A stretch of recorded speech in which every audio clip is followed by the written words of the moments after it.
If you're anything like me and you enjoy antiquing, then you may be aware of the inherent risk that comes along with collecting dead people's things. Because if places can be haunted and people can be haunted, then maybe sometimes things can be haunted as well. And if you're in the habit of collecting previously owned items, there's always a chance that the previous owner might not be ready to let go of this mortal plane and the belongings that they amassed during this life.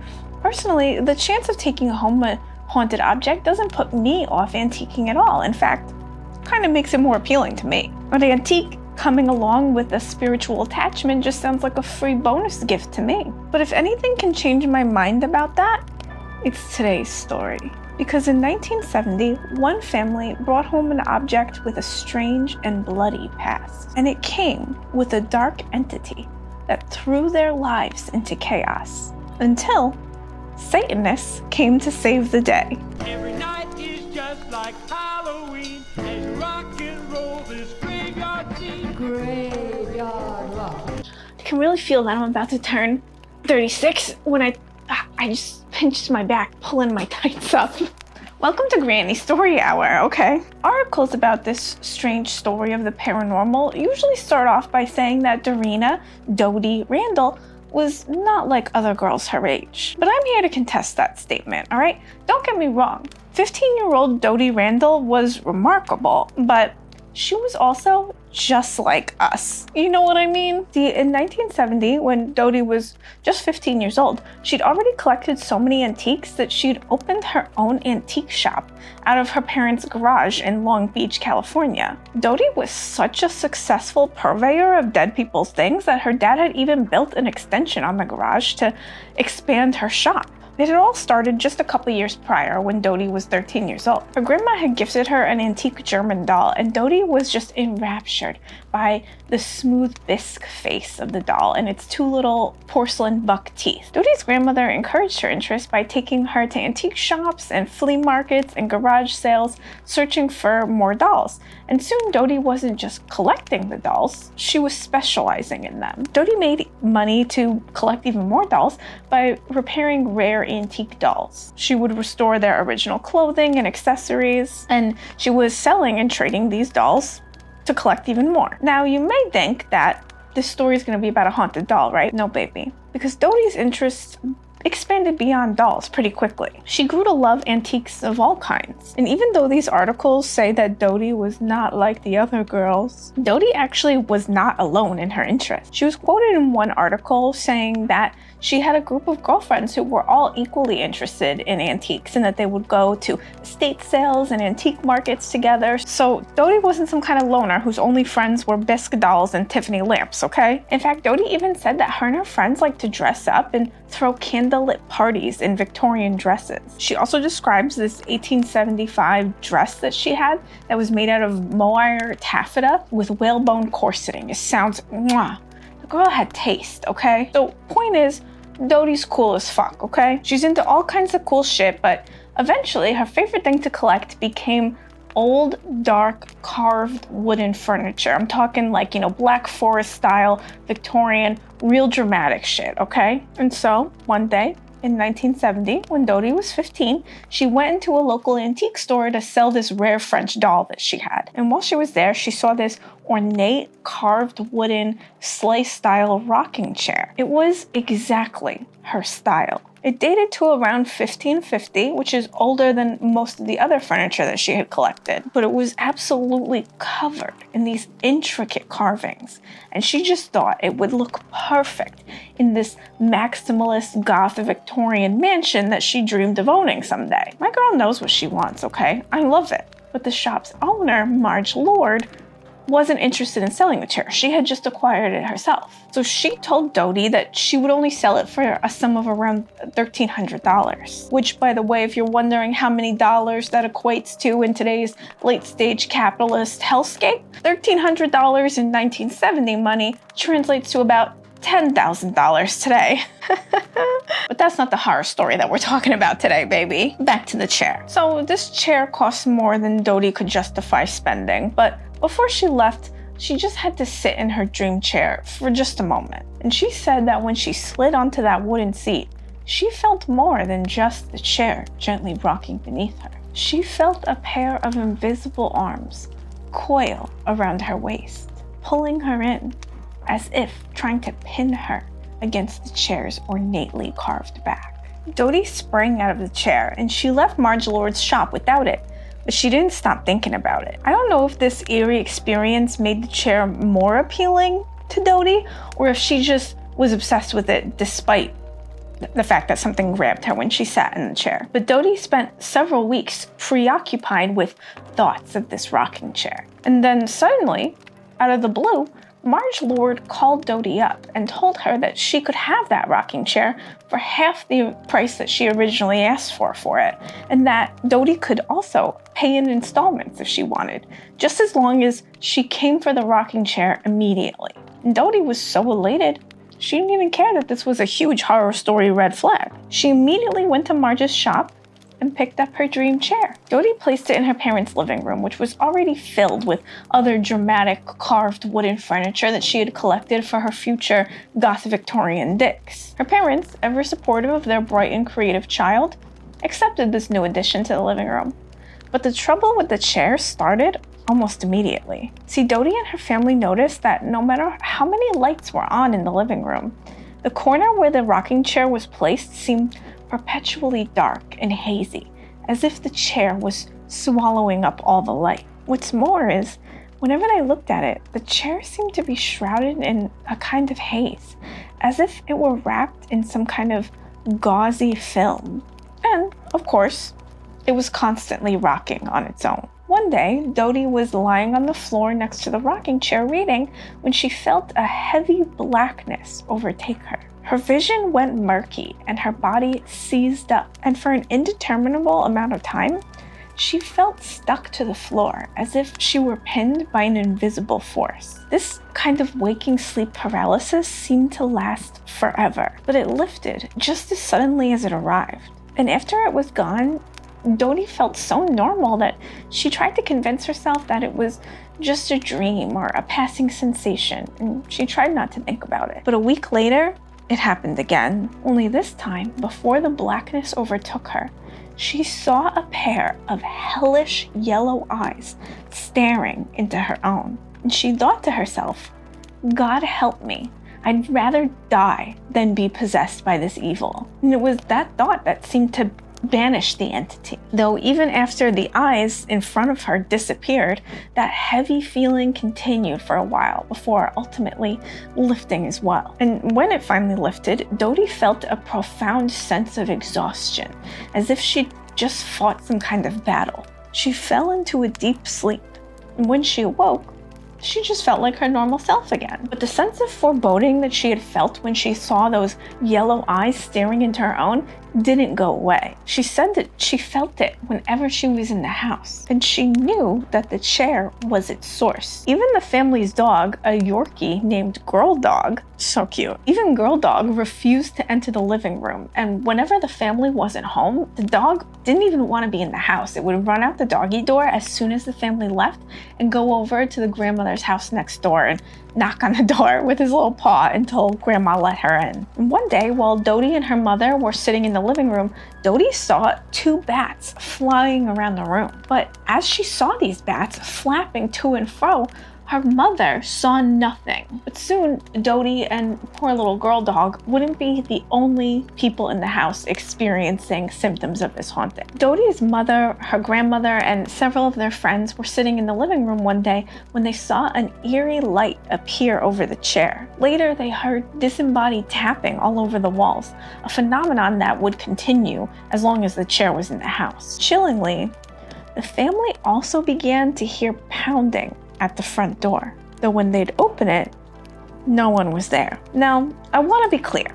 I'm very skeptical about the existence of demons. I don't believe in God, so why would I believe in demons? I do think that some ghosts can be malicious, just like how some people can be malicious, right? But as far as demons in the classic Christian sense, I don't really believe in that, and I don't want to pander to any fear-mongering paranormal researchers, you know what I mean, who call everything a demon. You know, I'm talking about that Ghost Adventures or Ed and Lorraine Warren kind of Catholic Avengers shit, okay? I'm not about it. But I do want to note that in many reports from people who have had experiences with entities that they may classify as demonic, the sound of pounding at a door, either an actual door or just like an auditory hallucination of pounding at a door, is often reported as a precursor to possession, as if you're being asked to let something in. You feel me? So the family reporting that they were hearing this like pounding at the door all the time,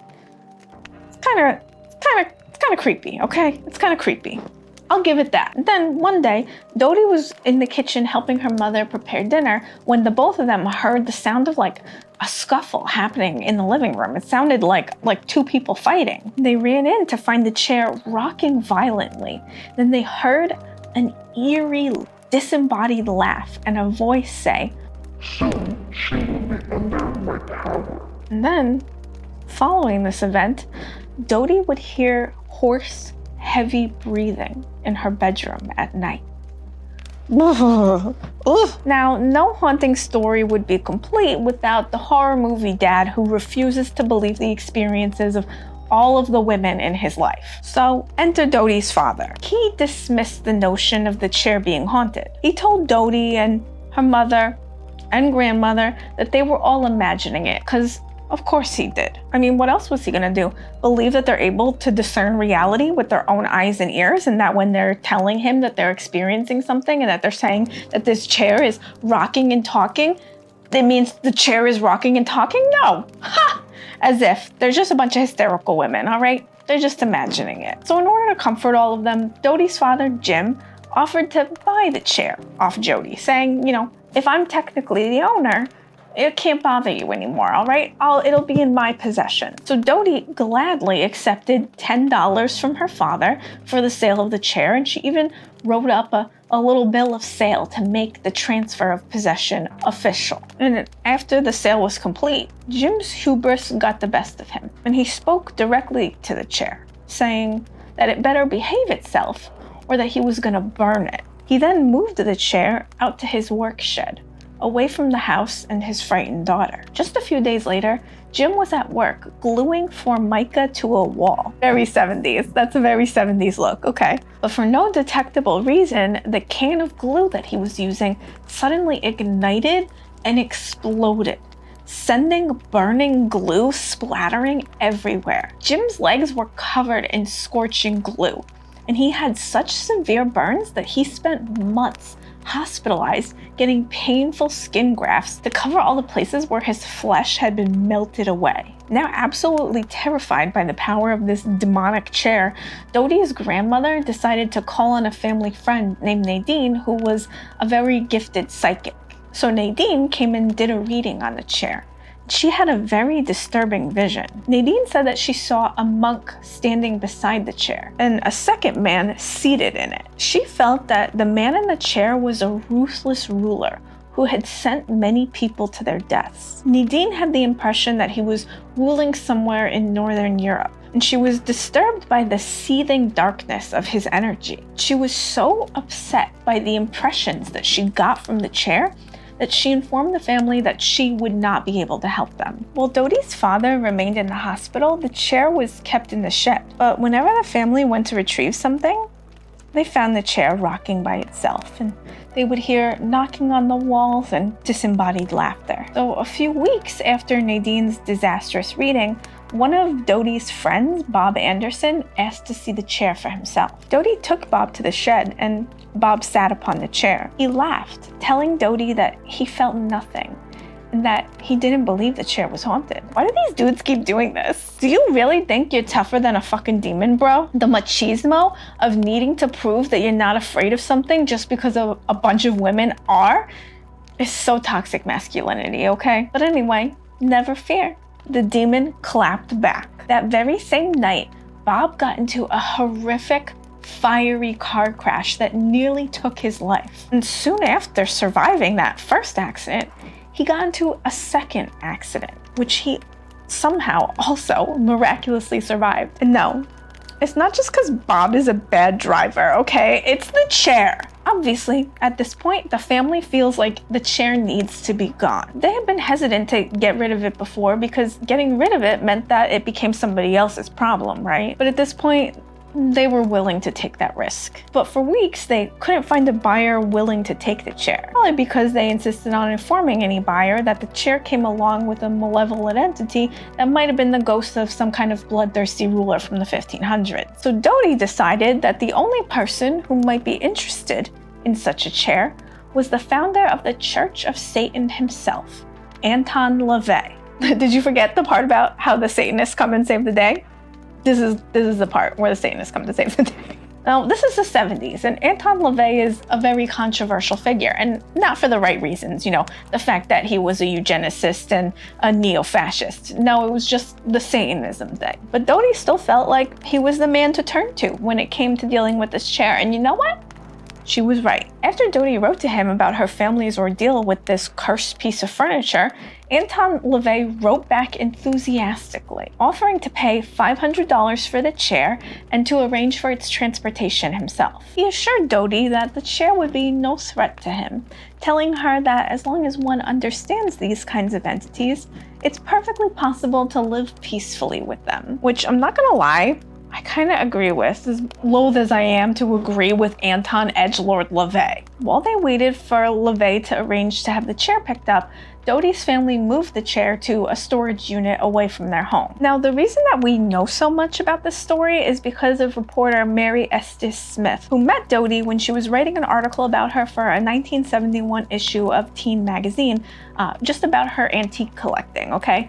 But while she was doing the interview, Dodie mentioned the haunted chair, and Mary Estes Smith was fascinated by that story. So she wrote another article about Dodie, calling her Jody as an alias in the article, about Dodie's haunted chair for the Freudian delight that is Fate magazine. And for the article, Mary Estes Smith did some of her own research on the chair's provenance. Mary first called Marge Lord, the owner of the antique shop that Dodie had bought the chair from. Marge admitted to Mary that she had just acquired the chair when Dodie first saw it, and that she had had no intention of selling it. But after she walked into the room one day and found it rocking on its own, she reconsidered, and she called Dodie up and offered her the chair for the same price that she had bought it for. And she told Mary that she had paid that price to a woman named Miss Conjure. Miss Conjure had sold Marge the chair, but when Mary attempted to contact her, Miss Conjure apparently grew very agitated and told Mary not to contact her again. She refused to speak on the chair, so tracing its origins before it passed from Miss Conjure to Marge Lord proved impossible. So our intrepid reporter did the next best thing. She hired another psychic. Mary doesn't say who she contacted to do the reading, but considering her association with Fate magazine, I'm sure she had some contacts in the business, you know what I mean? She wrote that her chosen psychic came to do a psychometric analysis on the chair while it sat in the storage unit. She said that the psychic sat in the chair for a while before suddenly throwing his head back and speaking in a voice that was quite unlike his own. Because of a sordid, horrible childhood, totally lacking in love, the spirit in this chair was exceedingly bitter, with the right frontal lobe of the brain almost deliberately sealed off to forget his early life. He had a serious physical disability below his waist, which kept him in continual discomfort. He sat in the chair a great deal, maintaining control of those around him with whips, swords, and the like. He appears to be in Northern Europe. The people around him are very bitter against him. The pain he suffers gives him a foul temper. The man's soul is struggling to be released. Recently, something has occurred to make this release possible. It cannot be revealed at this time. Eventually, the forces of light will win. Peace.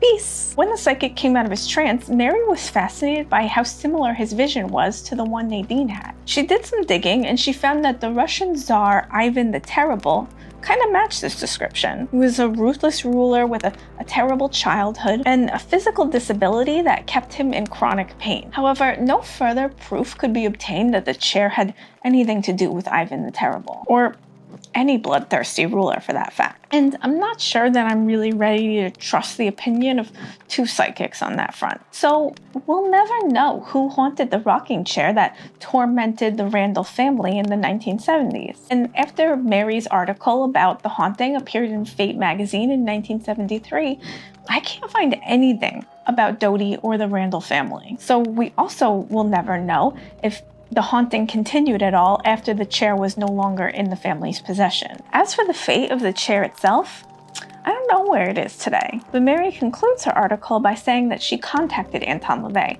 to ask him if anything unusual had happened since the chair came into his possession. He wrote back to say, "The chair now contentedly rests inside a mirror chamber in my country home in Northern California. Other than for its strange beauty as an artifact, the chair is seldom used." So, what do you think? Is this a case of a teen girl manifesting poltergeist activity? Could the chair have just been a scapegoat for something brewing inside of Dodie? Or do you think that the chair itself was really haunted? And what would you do if you brought home a haunted object? Have you ever brought home a haunted antique? Please share your stories with me. Out of all the many dead people's things that I own, I really only think that I've ever had one haunted object come home with me, which was this doll that my husband brought back from a thrift store one day, actually.